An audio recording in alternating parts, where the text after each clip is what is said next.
गुरुवार को प्रधानमंत्री नरेंद्र मोदी ने अविश्वास प्रस्ताव पर सदन में जवाब दिया। इस दौरान उन्होंने 2 घंटे 13 मिनट तक भाषण दिया। प्रधानमंत्री के इस भाषण पर जदयू के प्रदेश वरिष्ठ उपाध्यक्ष अवलेश सिंह ने जोरदार हमला बोला है। उन्होंने बलिया सांसद वीरेंद्र सिंह मस्त के आचरण की भी निंदा की है। एक संवाददाता सम्मेलन को संबोधित करते हुए अवलेश सिंह ने कहा कि हमारे देश की लोकसभा में सांसद थे, पूरे राष्ट्र के लोग उन्हें सुन रहे थे, लेकिन माननीय प्रधानमंत्री पूरे 2 घंटे तक केवल विपक्ष पर चर्चा करते रहे। प्रधानमंत्री मोदी के इस तरह के रवैये से देश की जनता नाराज हुई। आदरणीय प्रधानमंत्री जी को मैं जरूर बताना चाहूँगा कि हमारे देश की जो भी लोकसभा में माननीय सांसद लोग थे, पूरे राष्ट्र के लोग उस समय संदेश को सुन रहे थे, देख रहे थे।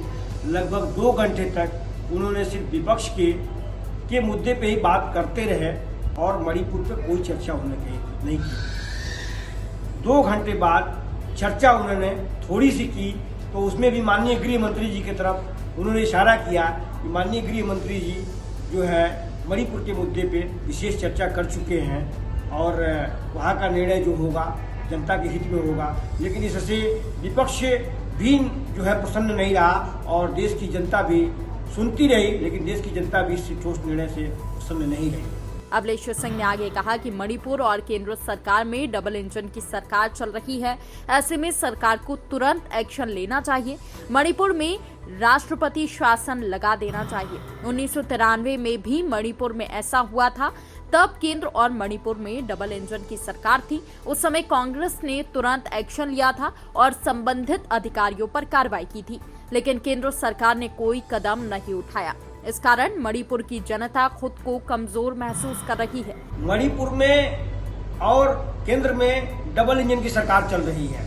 हम जहां तक समझते हैं कि तुरंत सरकार को निर्णय लेना चाहिए कि वहां पर राष्ट्रपति शासन लगाया जाए और तुरंत जनता को, माताएं बहनों को न्याय दिलाया जाए। लेकिन अभी तक जनता के बीच में विश्वास नहीं हो सका है।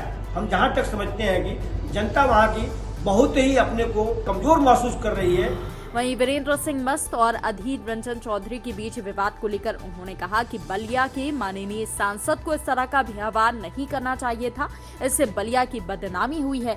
ये लोकतंत्र के लिए निंदनीय है और ऐसा व्यवहार किसी के साथ नहीं होना चाहिए। जाने वाले लोकतंत्र की अच्छा नहीं है और यह सांसद की गरिमा नहीं है और हमारे माननीय सांसद जी जो बलिया के सांसद जी भावे हैं, उस तरह से भी उनको व्यवहार नहीं करना चाहिए।